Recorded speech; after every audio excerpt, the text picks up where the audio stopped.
because so many things have been said to me in Baku that I don't understand. It's just the beginning, isn't it? No, it's a language, nothing else.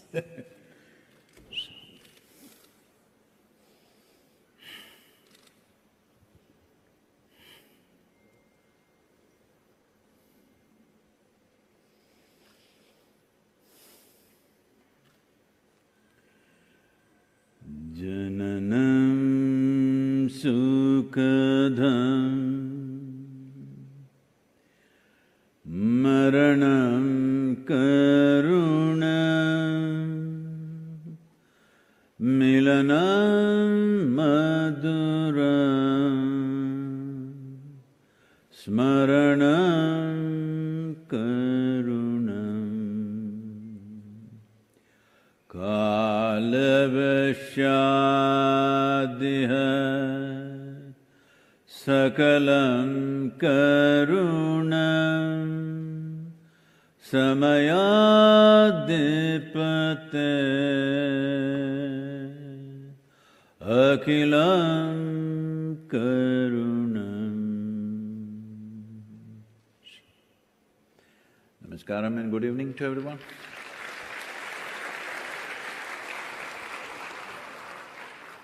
So we can start? Yes, sir. What was about it? What was the chant about? You said that you will translate. Yes.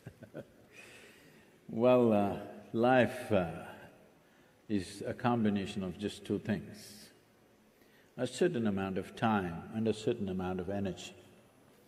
When it comes to time, as we sit here, time is rolling away for all of us at the same pace. How we experience time may be different from person to person. It all depends on a certain day. If you're… Can we light up the people also? Can I see them? Hello? Whoever manages this. Zəhmət olmasa inşallah yandıraq zalda ümumiyyətlə xahiş elədi çox hörmətli Sadhguru. Just do that. Thank you. Thank you for this opportunity to say the words that you said, to translate the words you said. So, our life is a combination of time and energy. Time is rolling away. There's nothing you can do about it. It's rolling away for all of us. Experience of time may be different from person to person.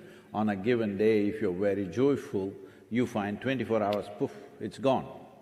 But another day you're a little unhappy or you're miserable or you're depressed, then one day passes like a year or 10 years or maybe a eon. It depends how depressed you are. So, only miserable people can really live a long life. If you're very exuberant and joyful, it just gets over before you know what the hell is happening. So, what do we have to do? So the only other thing Suffer? No, the only other thing you can manage is your energies. You cannot manage time because it rolls away. As you sit here, in the last 45 minutes that you're sitting here, all of us are 45 minutes closer to our grave. We are. If we know it's not the clock that is ticking, it is the life that's ticking away. If you're conscious of it, then we will see how to enhance this life because it's so limited and so brief. So the next thing is the energy that you can manage.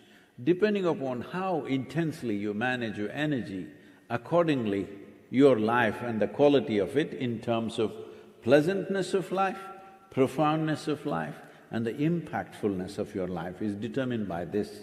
If you do not manage this consciously, best, or even unconsciously, if you do not manage this somehow, then you will see life will be very long in your experience, but actually it's the same time.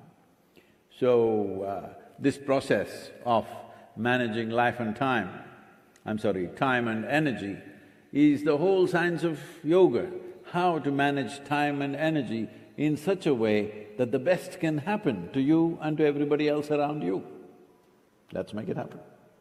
Let's make it happen. Thank you very much for this explanation. So, I would like to come back to your movement, to your journey. 30,000 kilometers and a lot of countries. Don't take away 1 0, that'll change everything. Yes. I can put one more. No, don't do that. So, That'll kill me also. And you traveled, this is your second visit to Azerbaijan, but this time you traveled from west to east and you had an opportunity to see the soil of Azerbaijan. What do you think about it, about the soil here in Azerbaijan? Well, after we entered the southern border, there were two borders from when we come from Tbilisi. So we entered through the southern border. The first part of it is a lot to be done there because it's very dusty, and if you don't manage that well, there's not enough vegetation there. If you don't bring back vegetation, well, one thing we need to understand is because Azerbaijan is very much in the same wind tunnel from northern Africa to Bulgaria, Turkey, to some extent Georgia, but more. Azerbaijan is in the same wind tunnel. I'm just saying one aspect of it because I think the people of Baku will be interested in this because I'm sure at certain times of the year you face winds which don't let you breathe, almost snatching away your breath, like that it blows, because this is coming from northern plains of Africa. You're a little far away for this, but still it could happen, is, see if the temperatures on the planet go up by, let's say, 2 degrees. Everybody's talking about 1.5 degrees, nobody has a control, it's not a switch that you can control. If it goes up by 2 degrees, approximately the wind speeds around the world will go up by somewhere between 25 to 30 kilometers per hour. If right now, let us say, winds are blowing at 100 kilometers per hour in the northern plains of Africa, which it does, or actually it does much more. For example, if it's going at 100 kilometers per hour, if the temperatures rise, the same wind will be moving at 130 kilometers per hour. So it will be 30 kilometers extra. 30 kilometers extra after 100 kilometers is capable of lifting up millions of tons of sand and particles. And it has to land somewhere. You will hope that it lands in Bulgaria, but but if the wind speeds increase further, it could come right up till here. That means, this happened in America. There was something called as a dust bowl in 1930s where the President of the United States couldn't believe this, he traveled all the way to see what's happening. Millions of tons of dust gathered in New York City to a point buildings were all covered, millions of tons. But they were only measuring millions of tons because it stopped in New York City.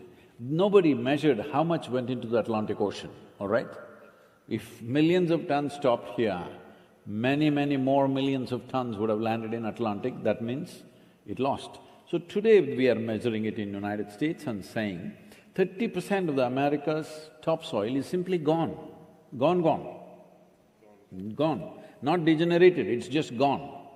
Because you handle the prairies or the grasslands in a certain way. So in a way, that part, I do not know what is the extent of that land. First 60 to 100 kilometers of the land that we travel from the border is that kind of potential, it's dusty land. If you don't root it with lots of vegetation, one thing is you lose that soil in the winds, that's one thing. Another thing is, we don't know, sand could come and land. What is a fertile field today could become a desert tomorrow morning simply because 10 million tons of sand came and landed there. I'm not saying it's just going to happen like that. It's a possibility. Because we need to understand, today if I say Saudi Arabia, you will think, oh, harsh desert. I'm riding there in summer month now. In another 10 days, I'm riding through Saudi desert. But over 8 to 10,000 years ago, it was a rich rainforest. Can you believe that? And it was. So all of us must be alert to this. And you decided to save soil. First of all, you woke up in the morning and you thought that I have to save the soil? No. What happened? How you came to this movement? No, I didn't wake up. When I was born, I came from the soil, you know. People don't think we come from our mothers, but our mothers' bodies also came from the soil. The food that we have eaten is the soil that we woke upon. Last 30 years I've been talking about soil, but people always have fancy words, say, Sadhguru, what you're doing is fantastic, it's really great work, Sadhguru, fantastic, fantastic, and go to sleep. Okay? I've spoken to ministers, I've spoken to scientists, I've spoken to ordinary people, we've started various movements. And we started various movements, Project Green Hands, which she was talking about, and I'm sorry, you spoke about, and also Rally for Rivers, all these things. So, a journalist was asking me the other day, Sadhguru, some time ago you were talking about trees, then you were talking about rivers, now you're talking about soil. You're always changing the subject.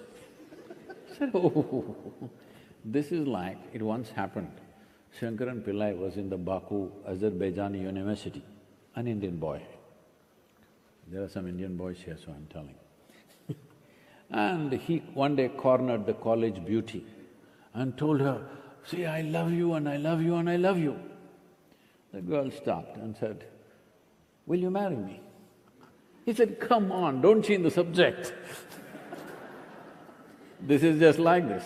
When I was talking about trees, was I talking about planting trees upon your head or my head? I was talking about the soil. When I was talking about tropical rivers, am I talking about soil? Yes, it is upon soil that the water flows, because we must know that in European countries, most of the rivers come from melting ice. But tropical nations, the waters are coming only from the soil. The only source of water is the monsoon rain. It rains for 70 to 90 days, but rivers flow for 365 days because it is in the strength of the soil, how much water it can hold will determine whether the river flows for 365 days or not. So we were only talking about soil all the time, but they think I'm changing the subject. You are changing the subject. So, and for the moment, today is your 40 days of your journey, of your movement. How many people joined you? And is it easy just to join to this movement? Oh yes.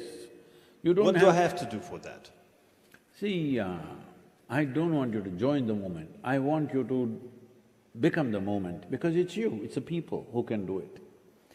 Now we've created a certain opportunity, you can become an earth buddy. What it means is every day you're dedicating 10-15 minutes of your time, only 10-15 minutes of your time to enhance the message. Do you have to enhance me? No. You talk about soil in your own language, whichever way you want. You need information? Well, there are UN websites like FAO website, World Food Program and various others who have enormous amount of information, but they're all little very scientific and technical that everybody may not be able to glean through that information. It's correct, but it's a little complicated the way it's put. So in a very simple way, it is there on the SaveSoil.org website. You can take that and make it yours. You don't have to recognize me, you don't have to talk about me, because this is about we as a generation of people. What I realized in the last 2 years, I've been meeting so many agricultural ministries and scientists and responsible bureaucrats in various places, politicians, heads of state. Almost everybody knows what is the problem. And generally almost everybody knows what is the nature of the solution needed. But everybody has been waiting. And I looked at it, what is it that they're waiting? They were just waiting for an idiot to bell the cat, so here I am. Yes, everybody thinks somebody else should do it. I just want to tell you, there is nobody else, there's just us. We are the problem and we can be the solution. There is simply nobody else here, just us, people. What will happen if we will not save soil? I mean, what is the worst scenario if nobody will act, if nobody will join this message, nobody will spread this message? How much time do we have? I don't like to talk about that because I want to make sure people act. You're talking about… You have to say about the No, worst essentially you're talking about if I fail. No, I'm not that kind. No. I want just people to know the worst scenario. Okay. What will happen if they will not… or… The worst scenarios have already been described. by World Food Programme, FAO, and IUCN has spoken elaborately. The worst scenario is this: by 2032, 3.5 billion people will have trouble finding their daily drinking water. And because of this, 1.2 billion people will be migrating on the planet, okay? When people migrate, if deaths happen, media will report. Nobody reports the suffering. You cannot report the suffering, what human beings go through. Especially when there is forced, unplanned migration, the maximum suffering happens to women and children. Worst kind of suffering, worst kind of exploitation happen to women and children. And we have seen this happening repeatedly, and once again we're driving straight into it. 2032 is not a lifetime away. 10 years, it'll just come like that, okay? Before you do the next third football match, it'll be there. So, 1.2 billion people could be moving because of food and water stress. By 2035, UN, your World Food Programme is saying there could be dozens of civil wars. Of the 50 wars, of the 30 wars fought in the last 50 years in Africa, 27 of them were fought for the sake of fertile soil already. And of the 260,000 people who died in Sudan of famine and stuff, not war, the famine, 50% were children below 6 years of age. What are we doing to this world? Children, see, you must understand, if a bomb falls here, all of us will die, boop, it's over. But if there is a famine, it is a 3 to 4 month fade, slowly. It is the most painful way to die. And children, 50% of the people who died were below 6 years of age. Why do we bring people into this world and make them suffer like this? What is the point? What is our sense? Yesterday, day before when I was in Tbilisi, one journalist is asking me, Sadhguru, here nobody is worried about the future. We are only concerned about our jobs, about the gas price, about the bread price. I said, that's wonderful. If you're not worried about the future, do one damn thing. Don't produce any more children, enough. If you want to produce children, if you want to have children, it's your business to be concerned about the future, otherwise don't bloody do it.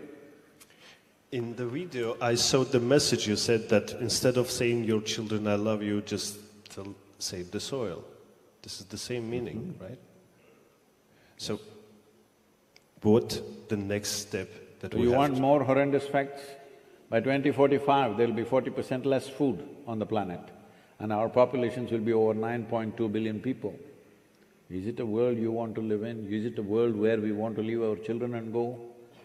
Because I want you to just imagine, let's say in Baku city, 40% of the people have no food for next 3 days. You think they will just sit there and die? They'll pull down the whole nation. Your civilization, which might have taken 1,000 years to build, will be gone in 3 days' time. Your very humanity will evaporate in 3 days' time, believe me. Let us not drive ourselves one way once again, because in the past we have seen famines. In India in 1942, the famine, which was caused for various reasons, it took 3.2 billion people, million people, I'm so sorry, 3.2 million people, in 4 months' time they slowly died. When famines have happened, people have done terrible things to themselves and to others because not able to bear the hunger. There have been many instances around the world where people have chopped the limbs of their own children and eaten it. Do we want to drive the humanity there once again with so much technology, with so much infrastructure, with so much capability that we have today? Do we want to go back to that place once again? Should any human being at all should go there? It's not about my country versus your country business. When it comes to soil, when it comes to ecology, when it comes to life, There is no such thing as nationality, race, religion, gender, none of these things matter, because this is fundamental to all of us.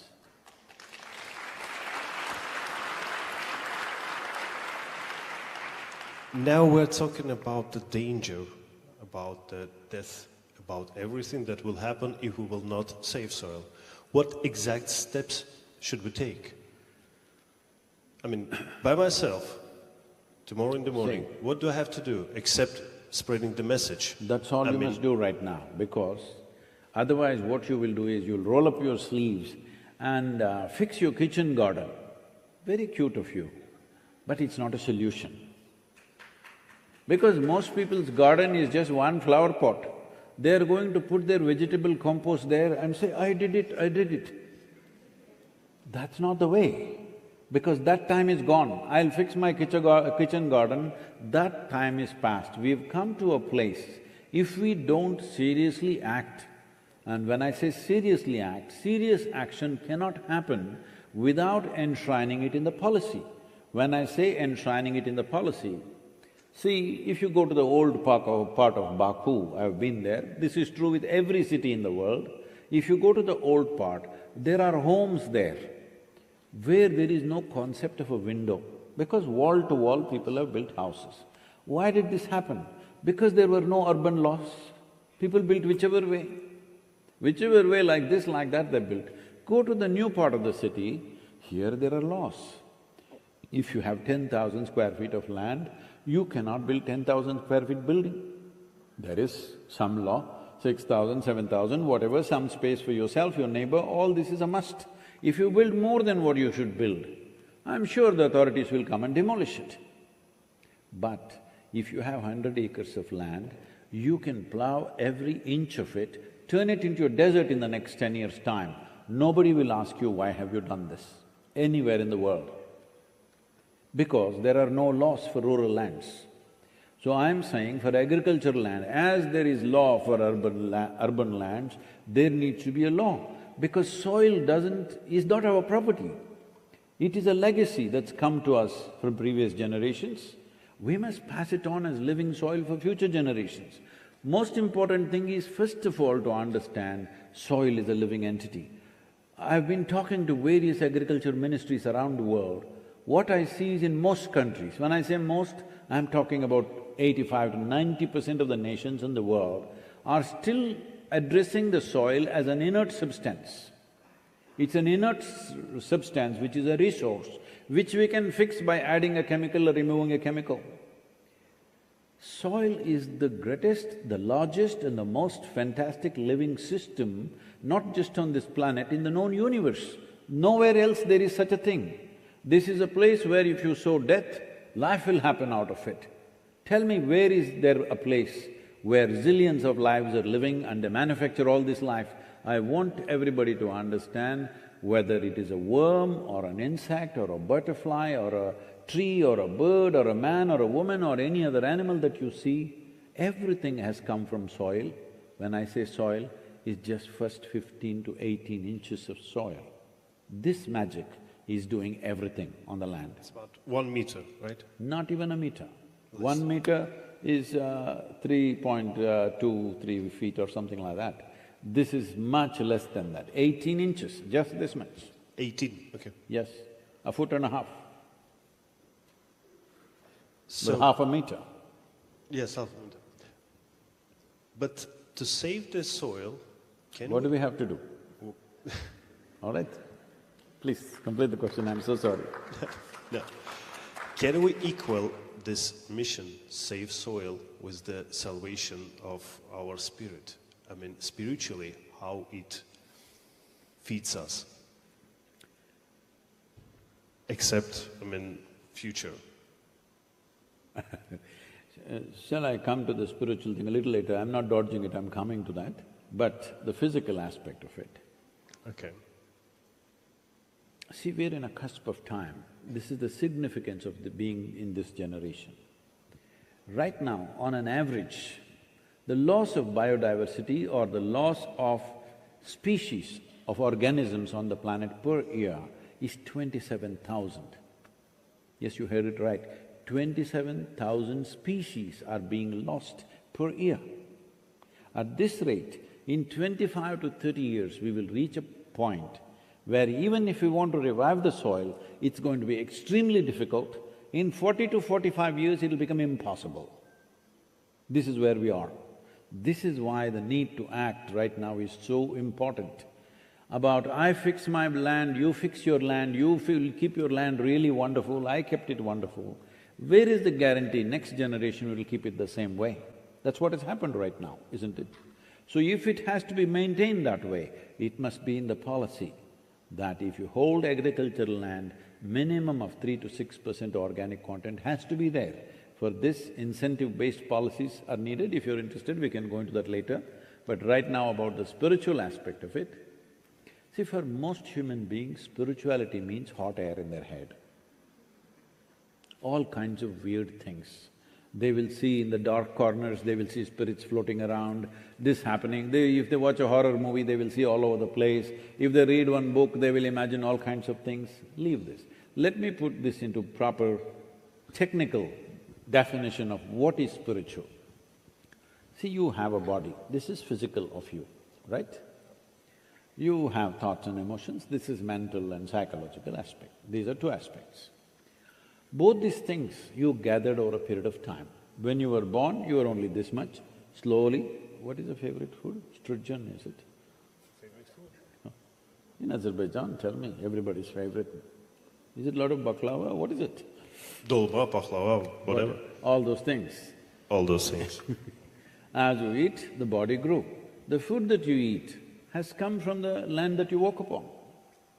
So what you call as my body is actually soil that you carry, and it's not yours. You have borrowed it from the planet. When time comes, you have to put it back whether you like it or not. Yes, everybody, I'm just saying. So the question is only this, will we get this point now or will we get it when we're buried?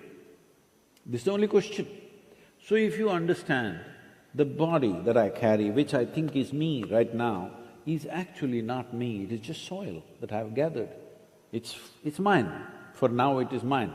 Till I'm buried, this is mine. Just like for the rent. Yes, no rent, that's the whole thing, it's free. Don't gather too much because it's free. So, for now this is me. But what I call as my mind is layers and layers of impressions that I've gathered from what I see, what I hear, what I smell, what I taste, what I touch. Information I gathered through 5 senses has become so many complex things in my mind. I can mix it in permutations and combinations and make myself look like a unique human being. But most human beings have similar kind of information, but they are mixing it in their own way and becoming something else, all right? But fundamentally, all information that you got into your brain and into your mind has come through the 5 senses of seeing, hearing, smelling, tasting and touching. This is how information has come. So these are 2 things you gathered. What you call as my mind, you gathered. What you call as my body, you gathered. Right now, as I'm speaking, I will pick up this vessel and say, this is my vessel. Now they'll all think, oh, Sadhguru seems to have some problem. But let's listen some more. Some people decided to leave, but others think, let us listen some more. But after some time I'll say, this is me. Then they'll all say, let's go. Hello? Hey, what's happening? You're so serious, huh? Now, if I say I'm this vessel, you know I'm a case. You're doing this every day. Food appears on your plate, you say, this is my food, you eat it, then you say, this is me. Same problem. The moment what is yours you think is you, there is a serious problem. This problem, if you solve, then you say you're spiritual. How do you solve it? Well, if you have to gather so much body and gather so much mind, there must be something more fundamental to that, yes? Now immediately people say, oh, there is a soul, there is a spirit. These are all stories that you have heard. If you come to India, we have at least 2 dozen words to describe these things. okay? The longer the civilizations have existed, more stories will develop. But you're only improving your vocabulary, it doesn't change you in any way. But if I give you a simple method with which if you sit here now, you can clearly feel and experience your body is sitting here, your mind is here. What is you is a little away from these two things. If this becomes a living reality, this is called as spiritual. Now, how is soil spiritual? Soil is very spiritual because if you realize, not intellectually, experientially, see right now you're holding a microphone, without that nobody will hear you, all right? So, it is a part of you in some way, because your speech is heard there only because of that. So if you go little deeper, because you have a mouth cavity and a tongue and everything, sound is coming. You have vocal cord, so sound is coming. What is the big difference between your vocal cord and your microphone? Both are actually giving you a voice. If you spoke with your vocal cords, only the first 2 rows would hear, now everybody is hearing. So it is in many ways a part of you right now. But right now if it gets stuck to you and you can't keep it down, then you have a problem, isn't it? That's interesting. See, you used it just now. Yes, that's why I used it. So how soil is spiritual is this, that if you begin to experience your body for what it is, I must tell you, this whole project Green Hands, as we called it at that time, when I saw that desertification was happening in southern India, and if you speak to people, they're looking at you like you're crazy, where is a desert in South India? Come on, Sadhguru, have you lost it? Kind of thing. Every scientist is telling you, in another 25 years you're going there. And it's clearly visible. Perennial rivers have gone dry, bore wells have been sunk from 200 feet where we were getting very good water, now you've got 1100 feet and still not getting water. Crowns of the palm trees are falling down. It is happening, but people don't see it as long as water is coming in their tap. Water, municipality is supplying water to their homes, so they think everything is fine. So when I tried to talk to them, they didn't get it. So I did one simple process with thousands of people. I made them sit outside and made them breathe in a certain way and made them experience. See, what you exhale, the tree is inhaling. What the tree exhales, you are inhaling. Once they got it, one part of our lungs is hanging out there. Oh, now you can't stop them from planting trees. 67 million living trees they have planted in the last 17 years or so. It's great. And I have information about the planting tree here in Azerbaijan. Tomorrow you'll do this with the… Only one. Only one? Why? Need more. We need more. Okay, so this is the process with the Ministry of Agriculture of Azerbaijan and with you, and you will sign the MUA, right? MOU, yeah. What's about it? See, this is a way that we know the government is committed to enhancing its soil quality. Once it's committed, we have, as I said, we've already made a handbook of this for 192 different nations as to how it can be done. Based on the latitudinal position of a given country, its soil types, its economic conditions and its agricultural traditions, we have formed 192 policy documents. They are not policy per se, they're handbooks as to how policy can be made, because it's the prerogative of a sovereign nation to make their own policy.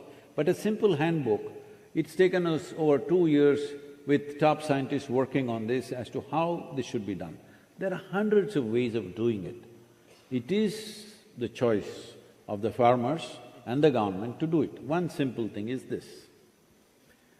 See, right now, Azerbaijan exactly I do not know, but in this region generally, your organic content will not be more than 1.2 to 1.25%.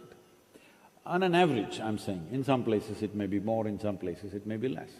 If the government offers an incentive to the farmer, all the farmers who raise their organic content to 3%, we will give you a certain incentive. If the incentive is attractive enough, most farmers will go for it. How to raise it? For this there are many methods which is technical, which we can give it to the farmer. The government can give it as an advisory, these are all the many ways to do it. Traditionally all farmers always knew it, they forgot in the last 40–50 years. Otherwise everybody always knew how to regenerate, otherwise for so many generations you wouldn't have managed food, all right? So people knew, it just has to be brought back, a little more science to it, little more technology to it so that it happens quickly. This will not cost any great amount of money, nor does it need any great new technology. If technologies are used, things will happen a little more quickly, but it doesn't matter. If we start the process, in most countries, we can get to 3% within 6 to 8 years, very easily, without too much expense. If you want to get there in 2 years' time, then there is some expense, there is a certain amount of budget. So countries can choose, they can choose this district will go aggressively, this district will go slowly, depending on the productivity of that region. That is a call that each government has to take, that's not for me to tell them. But how to do it? It has to be incentive-based, otherwise it'll not work. Maybe in another 25–30 years' time, it'll become punitive. It has to become at some point if people don't respond. But they will respond to economic benefit, they will respond. So, this can be brought about in every nation, it has to be. I'm speaking at the COP15 now at in Ivory Coast in the next few days, and here 197 nations, including Azerbaijan, is participating. Here the main theme this year in this convention is soil. Soil is the theme. So, we will change the narrative on the planet. Till now, everybody's been talking about carbon dioxide in the air, carbon particles, what should be done. I'm not saying that's not a problem, that is also a serious issue. But suppose in my body, my ankle is hurting because it's broken or sprained, my eyes are hurting because too much riding, or my throat is paining, so I got an orthopedic coming here, I have an ophthalmologist, I have an ENT specialist, all waiting to attend to me. But then I discovered I have a serious cancer. Tell me which should be attended to first? Keeping you alive is more important. First stay alive, then fix the ankle, fix the eyes, fix the throat, everything. Right now, this is exactly the situation.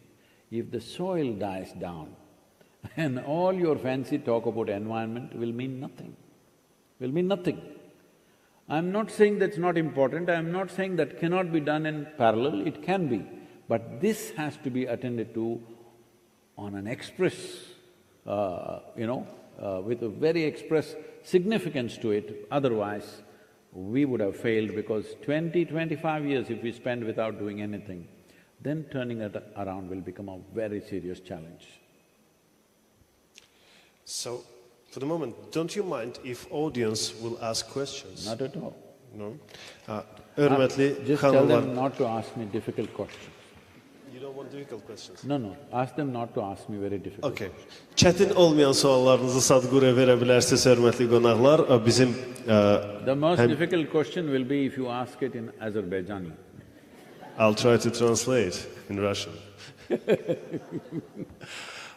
Bizim həmkarlarımız sizə mikrofon uzadacaqlar. Sualınız varsa əlinizi qaldıra bilərsiniz, yaxınlaşa bilərsiniz və çox hörmətli Sadhguru'ya sualınızı ünvanlaya bilərsiniz. I would like to ask, meaning the soul is important, I do understand, but overall in the world the situation is kind of struggling, everything. Do you think people will think about soul, looking at the things that are going on around? Like for me personally, it was a wake-up, I do understand, it has like so much meaning, is important. But from all the things that happened till now, this like, oh my God. Happened where? I'm sorry, I didn't get that question. Like coronavirus, the wars that happens, the economical issues. See, I got it. See, coronavirus, unfortunately, took over 6 million lives in the world. But I want you to understand, every year, the number of lives that die number of human beings that die because of hunger situation is many, many more than that.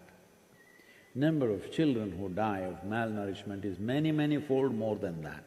Number of children who are blinded because of that is many, many more. Number of children who are disabled by hunger are many, many more. Number of children who don't grow up to become full-sized adults is humongously more. All this is because of weakness in the soil. Soil has become so weak. So let us not complain about small things. When I say small things, it's unfortunate 6 million people lost their lives, yes, but we are all alive. All that could have changed in our lives. I'm not saying this from a position of comfort. We are running a foundation where we have so many responsibilities. 2 years we are sitting without any revenue, all right? I have over 12,000–15,000 children to educate, over 5 million farmers to take care of, over 5,600 people living in the center, but no revenue for 2 years. When the coronavirus started itself, even before the economic impact happened, first thing I said is, look at the menu, cut it down to something very simple and nutritious, no fancy eating anymore. That's the first step we took. So I'm saying even the way we eat, we changed. Everything we changed. So only thing that changed in our life is lifestyle. Don't crib about lifestyle. You're having the best lifestyle ever in the history of humanity as a generation. Hello? Yes or no? Especially women, I'm telling you. No generation ever had these kind of comforts and conveniences ever. Especially for women, I'm telling you, it has never been this good for you ever in the history of humanity. Am I correct? So, do not go on making up things in your mind. All that's happened is, maybe you couldn't buy a new model car, maybe you couldn't have your house painted, maybe you had to move into a smaller house. It's okay, we are alive. That's all that matters. We are alive, and if you're joyful, lifestyle, does it matter? She was on high heels, she came barefoot. What's the big deal? You could walk barefoot on the streets. What is the big deal, I'm asking you? So I'm on 2 wheels, hello, at 65, real reduction in my lifestyle. So I'm saying, do not complain about small things and miss the big point, big picture. The big picture is this: we have lived in such a way that we are making sure future generations will have no possibility to live well. I'm asking you, your children or their children, whether you have children or not, just think whosever children they are. Just imagine a world where there is 40% less food and population has risen by another billion people, which is anyway inevitably happening, all right? Just imagine that world. Do you want to put them… and how far is it? How far is 2045? Hello? How far is 2045? Before you get grey hair, you will be there. I just have to die 10 years early and I'm done, you know. This is not about me, this is not about you. We have a certain responsibility for future generations. This is intrinsic to you as a human being. This you do not know because of morality, because of religion, because of philosophy. Intrinsically as a human being, you always want your children to live better than you. Yes or no? But we are failing in that. We are taking away the foundations of their life and putting them there. This is what it means. Do not… because if you go out there, everything is green in Baku, do not go by this. Just look it up. Don't go by my words either. Just look it up in the world. Just look at the Google map. Just look at the Google map from 2003 to 2022.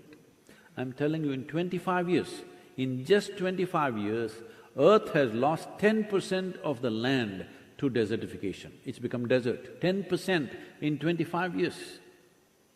Where are we going? Thank you very much for your answer. Any other question? Başka bir sual varsa? Excuse me. Assalamu alaikum, Mr. Sadhguru. My name is Ainura. I'm from Uzbekistan. Okay. Here. Welcome. And here's my auntie called Layla. She's living here. And actually, it's not about the question, but about changing some energy and having kind of support. Well, she had been following you for more than 5 years and practicing all your lessons and always inspired nothing just to meet you, and today it's happened. And she believes that accident not accidental, because even today this meeting happened in Baku when she's in a grief. Her son Kamran, 21 years old boy, bike lover, had a crash. And he is in coma for 1 week. His situation not getting better or worse. And she believes that there must be a reason. And despite the fact that she's ready to accept any situation which will happen, because all of us will leave this world, she wonders if there any chance you could support her son and other people there with your energy, maybe just by visiting this hospital named Simashka, even just for a second. We will address this sensitive issue privately after this meeting is over, but about… I'm not talking about… I'm not talking about your son per se. That aspect, we will see that privately. But I want you to understand, every one of you, this is the nature of life. One wrong step, the price of that could be life or limb or something else. This is the nature of life. This is why this SaveSoil movement is under the banner of Conscious Planet. Because this is the most important thing of all the human things we can do is that we become conscious. What does being conscious mean? See, for every other creature, nature has set 2 lines within which they live and die. It's only for the human being that the top line is gone, and this is what most human beings are suffering. Most human beings are suffering this because now they don't know how to be. If they were born as an earthworm, they would know what to do and they would be eco-friendly also. Now they've come as human beings, they don't know what to do with themselves. It's only the human being who's confused about it, because it is only for you that the top line has been erased. So we're always trying to draw lines for ourselves to somehow make ourselves comfortable. We build bondages, we build sense of, some kind of boundary, because living in this boundless space seems to be terrifying. So one of the things that we do to enhance our sense of freedom, our sense of… when we say… generally when we say freedom, we always say like a bird in the sky. So right from my childhood, I was so fascinated with birds in the sky. I would go lie down on the terrace of my house when I was 6, 7 years of age and just go on looking at these eagles just flying around, floating. I watched every feather, how they move, what they do. I was thinking I'm going to learn flying and I'm going to go away. And one day I realized I'm just looking at them with such fascination, but they are all the time looking down, looking for a rat or a snake or something else to eat. For the eagle up there, it's just like you going to office. Hello? Yes, for the pilot, it's just like going to office, isn't it? So at the age of 17, I built my own flying machine, which was a hang glider, and tried to fly. I did fly for about 22 or 23 seconds. Then I crashed and broke both my ankles. Well, I managed to fly later. That's a different thing. Why I'm saying this is, as a young man, he wants to break his limits, whether through flying or motorcycling or whatever. Unfortunately, the outside world is not entirely in our control, not entirely in our control at all. So, one mistake. I've been telling my people are talking around me, Sadhguru, when we go to India, where will we go? This city, that city, we'll do this, we'll do that. I said, we've not gone to India yet. Because one mistake, I'm not going to India. The speeds at which we are riding, trying to get from one city to another, one mistake, there'll be no India, there'll be no life, all right? So don't take things for granted. There is no such thing as you will go to India. We want to go to India, that's a different matter. But there is no guarantee for anybody. Sadhguru, you are a mystic. Yes, that's why I'm telling you, because a mystic is someone who lives absolutely with reality without any fancy ideas in his head. So, this is the nature of life. I know it sounds cruel to one person because of what's happened to the family now, but I'm saying for every one of us, this is the reality. One moment, it can do something else to you. So this is not just on the road, it can be your life, it can be your thought, it can be your emotion. Accidents can happen in your mind, not just on the street. So, somebody, from India comments and says, on my helmet it's written Sadhguru and O+. So what is that O+? Damn it, it's my blood group, huh? In case I break up into pieces, I want people to know what's my blood group so that they may do the right thing at the right time.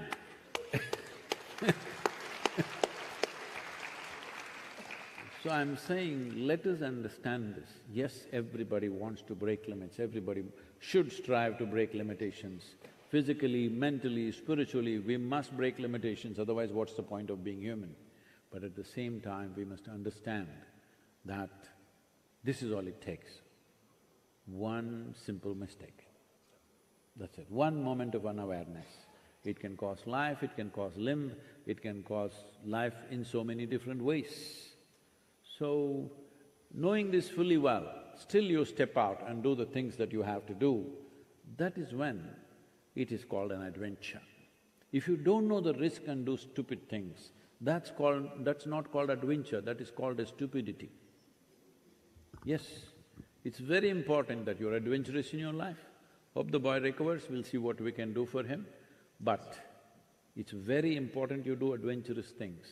But the line between adventure and being idiotic is so thin, you never cross that line. Be careful. Thank you very much for this answer. Do we have question? Bizim sualımız var. Var buyurun. Yadımdadır, size de kaydedecek, yadımdadır, gördüm. Buyurun. Hello, Sadhguru. Where are you? Thank you very much for the permission to see you in front of myself.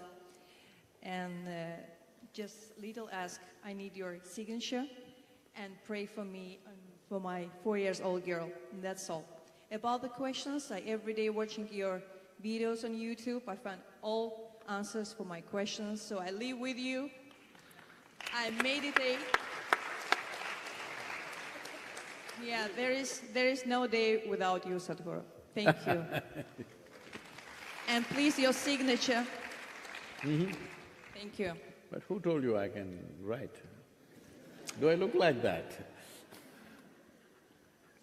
Zəhmət olmasa burada bizim qonağımız əlini qaldırıb, right over here, we have a guest, right over here, please. He's trying to be gender neutral because women have just Yes, taken the we have 3 microphone. women and just At least man. one man.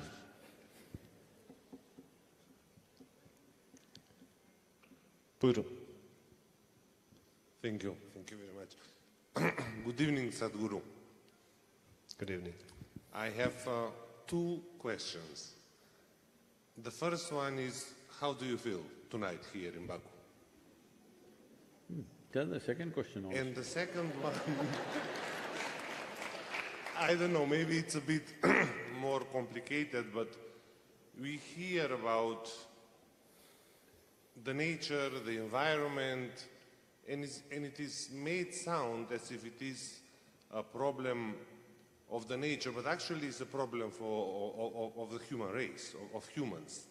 So all these are important, saving the soil, the air, the rivers, but how can we change human beings? How can we change ourselves? Okay. Because if we fix this problem, the other ones will be fixed by itself, because the root cause to all this is human behavior. Yes. Thank you.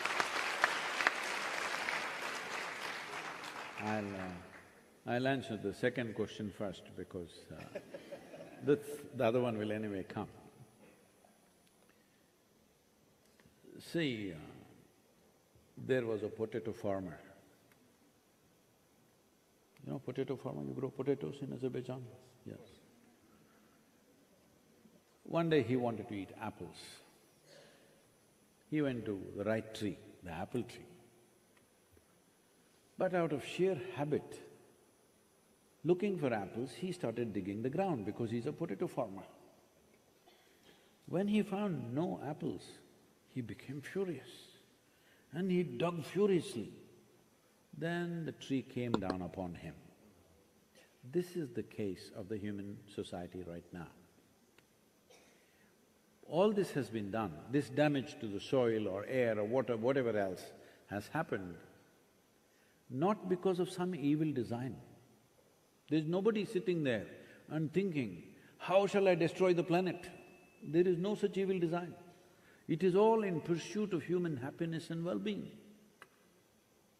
In pursuit of human happiness, we've done all this. In the last 100 years, we've done so much that human beings had not done in 10,000 years, we have done in the last 100 years. If you were here 100 years ago and today if you came back again, you wouldn't recognize the planet, it doesn't look the same anymore. It looks like you knew a friend with a full crop of hair and you met him after 30 years and he's totally bald. That's how the planet looks today, mostly bald. Because 70% of the land is plowed, 4.2% of the land is paved, urban land and agricultural land. So 76+ % of land is bare. So it's like a man who's gone bald. But it's too early to go bald, that is the problem. It's not time to go bald. Yes. So, about this, how did this happen is just this. Sir, you know, and everybody knows, but everybody forgets, is if you experienced any pain, it happened within you, yes? Any pleasure, it happened within you. Joy, it happened within you. Misery happened within you. Love happened within you. Hate happened within you.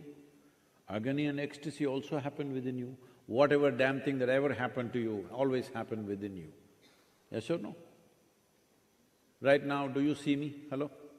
Even if you're not listening, I'm asking, do you see me? Use your hands and point out where I am. Ah, you got it wrong. You know I'm a mystic from southern India, that's not simple. So, right now these lights are falling upon me, reflecting, going through your lenses, inverted image in the retina, you know the whole story. Where do you see me? Within yourself. Where do you hear me right now? Within yourself. Where have you seen the whole world? Within yourself. But when whole life's experience is manufactured from within you, you're trying to squeeze joy and pleasure from the world. So it doesn't matter, for 8 billion people, if you give 8 billion planets, they will destroy it because they are potato farmers looking for apples in the wrong direction. If people do not learn how to sit here joyfully by themselves, then destruction is inevitable. You can control them with laws, you can do this and that, control their aspirations, put all kinds of restrictions, but this is all temporary. For some years, hoping that they will become conscious and sensible, we can give a little bit of time, but it's not a solution. It is not a solution. The only solution is when human beings become conscious how this one functions. This can sit here and be blissed out by itself. Can I tell you my problem also? Sir, yourself, can I tell you my problems? Thank you for the permission. This happened when I was 25 years of age. And one day I just sat down. I just sat like that and I realized I am bursting with bliss. Every cell in my body is dripping ecstasy. Then I think maybe I'm losing my mind. I'm super skeptical. Then I experiment with this a few weeks, then I realize if I just create a little distance between me and my mind, between me and my body, that's it. I am just dripping bliss. Then I thought, this is so simple, all you have to do is just sit here and you'll be blissful. Who in the world wouldn't want it? So I sat down and made a plan, this is it. I have found a way to make every human being blissful, and I made a plan. On that day, the world's population was 5.6 billion people. I made a plan, in 2.5 years' time, I'm going to make the whole world blissful. Here I am 40 years, 2022 is 40 years now. People say we have touched over 2 billion people today, but 2 billion is not my idea of humanity. It's gone to 8 billion, 5.6 billion. So I'm saying, I'm condemned to be a failure in my life, for sure, because population keeps growing and so many people are committed to their misery, they are not going to give it up. 2 billion people think is success. If you get 25% marks in your school, do you call it success? Hello? 25%? 25 out of 100 is success? It's a failure. So that's all. 2 billion out of 8 billion is a failure, all right? So I will die as a failure for sure, but as a blissful failure. Because nobody else can decide whether I am blissful or not. Now, why is it so complicated for people to just be at ease, at peace, at joy? Why is it so difficult? Because even when you're 5 years of age, you're bouncing with joy. Somebody had to make you unhappy, isn't it? Today somebody has to make you happy. So complicated to make you happy. Yes or no? When you are 5 years of age, if you're so joyful, by the time you're 30, you should have been ecstatic. But just the reverse has happened. This is simply because you're misunderstanding your psychological process as existential, that's all. This happened one day. You're all so serious. Hello? So one day it happened, a lady went to sleep. In her sleep, she had a dream. In her dream, she saw a hunk of a man standing there and staring at her. Then he started coming closer and closer and closer and closer. He came so close, she could even feel his breath, and she trembled, not in fear. And then she asked, "What will you do to me?" The man said, "Well, lady, it's your dream."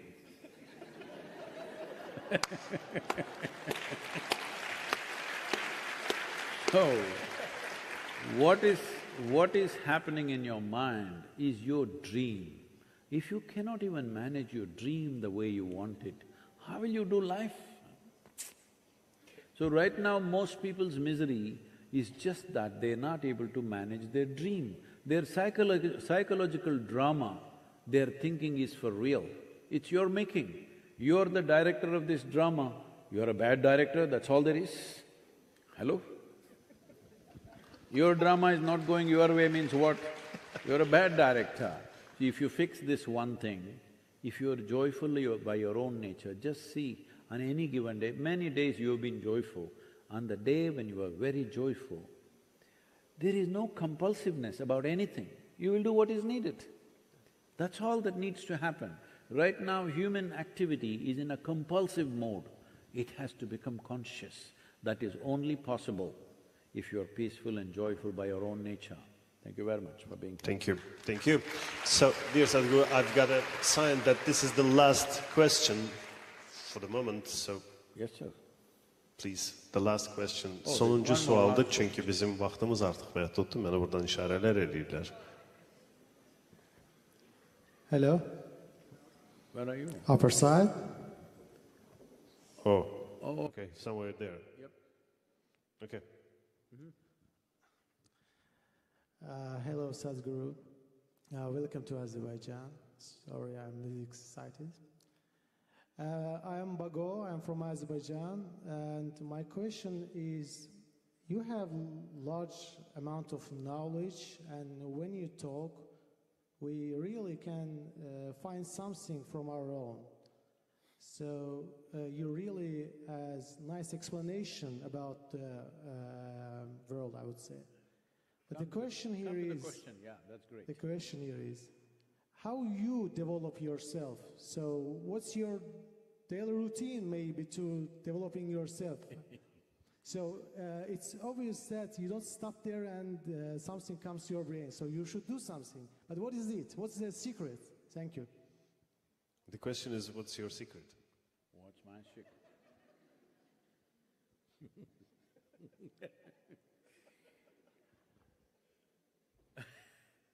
So you don't want it to be a secret anymore? That's why let's keep it in secret. Once I speak about it, it's not a secret anymore. So I think yesterday, day before in Tbilisi, one lady stood up and asked, Sadhguru, no, I'm sorry, I think it was in Istanbul, that this lady stood up and asked, Sadhguru, why is it all these children, the children love you so much, why is it? You're a spiritual leader, they shouldn't even know about you, they love you. I said, see, this is a secret between you and me, don't tell anybody. Of course, the whole hall was there. Don't tell anybody, this is just between you and me, because I just kept myself as I was born. I did not allow parents, education, society to contaminate me. That's all. Thank you very much. Suallara göre teşekkür edirik. I want to thank everyone for this question. So we have Leila with her barefoot. Thank you very much. Let's make a warm applause for our Trala Sadov and of course our dear Sadhguru. Thank you very much. Thank you. Thank you very much for sharing your thoughts, for your attendance. I enjoyed your conversation. I believe that the same with the audience, right?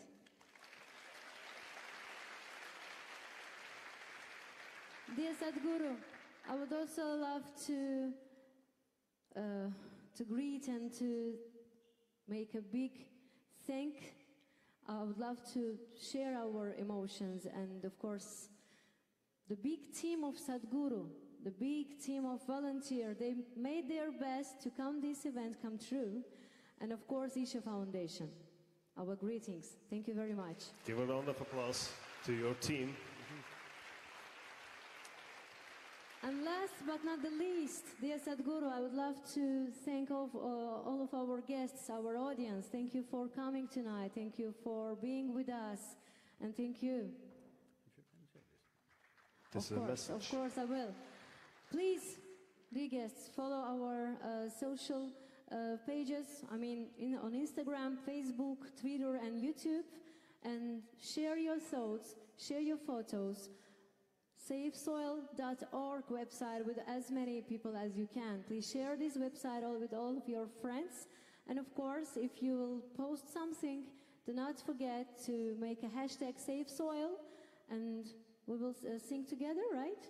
Mm-hmm. And you will hear the anthem of SaveSoil tonight, and you can also learn it, you can sing it and share it with your friends as well. Dear Sadhguru, we have to say all of our love comes to you tonight. All of our energy comes to you. Thank you very much. We will sing together.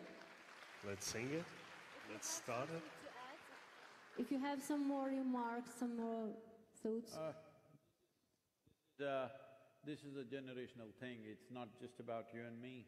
As a generation, we can be that generation which turned back from the brink of a disaster, or we can be that generation which slept through and walked into the disaster and of course grieve about it later. I'm saying this because we've been doing this continuously. We don't have to go back too far. In the last 100 years, how many times have nations pledged, saying that we will never again fight another war. But how many wars have we fought in the last 100 years? And then cry about it after it's over, after millions of people are dead. Again and again we're doing the same things. This is because we walk into disasters, which we could have avoided. We don't mitigate it before it comes, we walk into it and then cry. This is a disaster we must mitigate, because once we walk into it, there may be no way of walking out of it. That is the kind of disaster it is. So I beseech every one of you that all of you here in this hall who are educated, informed, and all of you have that phone. Is it a smartphone or a dumb phone? What do you have? Hello? Is it a smart one or a dumb one? Smartphone. So if you have a smartphone, you must use it smartly, because you can send a few silly messages, it's okay. I'm all right with that. But you need to understand, this is not just an instrument to send some silly messages to your friends. This is a powerhouse. If you use it right, just you as an individual can change the world. That is the power that it has. Do whatever you have to do. But in the next few days, we are looking at this approximately, we don't have a number, people are giving me a feeling, not at a clear number, we could have touched, or we nearly about 1.2 to 1.3 billion people have spoken about soil since 21st of March. But that's not good for us, we want 3 to 4 billion people. 3 to 4 billion people means 60% of the adult population on the planet. If they speak, no democratically ruled nation will be able to reject that. Every government will go for it.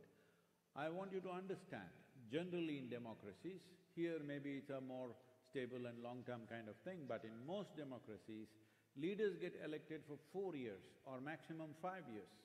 Suppose you were the president or prime minister of some of the major nations in the world and you had only 4 years. Would you do work that will take 15 to 20 years to show results? Would you do that? Unless people gave you a mandate, you do it, we are with you, you will not do it. In no nation in the entire world ever have 60% of the population stood up and said, we have long-term concerns about the well-being of this nation, the well-being of our children and the future of future generations. We are concerned about this. This has never been expressed by any population. This SaveSoil movement is that movement which is trying to get this expression from people that 60% of the adult population should speak and say something about their concern about soil. And this many of you, every one of you has a smartphone, I'm seeing it's pointed at me, don't shoot me, okay? If you people here in this hall, and especially those people who are in the upper regions of the world, hello? Yep. So, if all of you here in Baku, if you make up your mind, I'm telling you, in your hands you have the instrument. For the first time in the history of humanity, you have the power in the world. Sitting in your chair, you can reach the whole world. Never was it possible, isn't it? Never, ever was it possible for any human being to do this. This is our opportunity, this is our time on the planet. Will we do the right things is the question. If you make up your mind, just this many people, you can get those 3 to 4 billion people. All you have to do is spend 15 to 20 minutes a day enhancing the message in whichever way you can. If you go on the SaveSoil.org website, there are toolkits how to… if you don't know how to start a Twitter account, how to start this thing, how to enhance the message, you can just learn this in 10 minutes' time. In 10 minutes, there is a lesson as to how you can do it. If we have any care and concern for the life that we are, and especially the future generations who should be here and live better than us, if that is your concern, this needs to happen right now. Let's make it happen. Thank you very much for being here.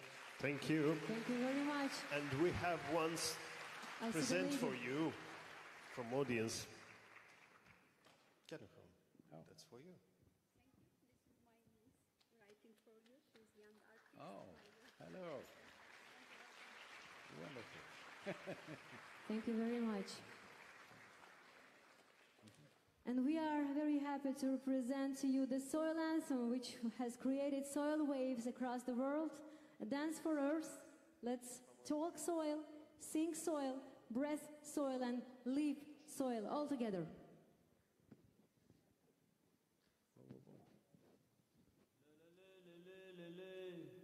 La la la la la la la la la la.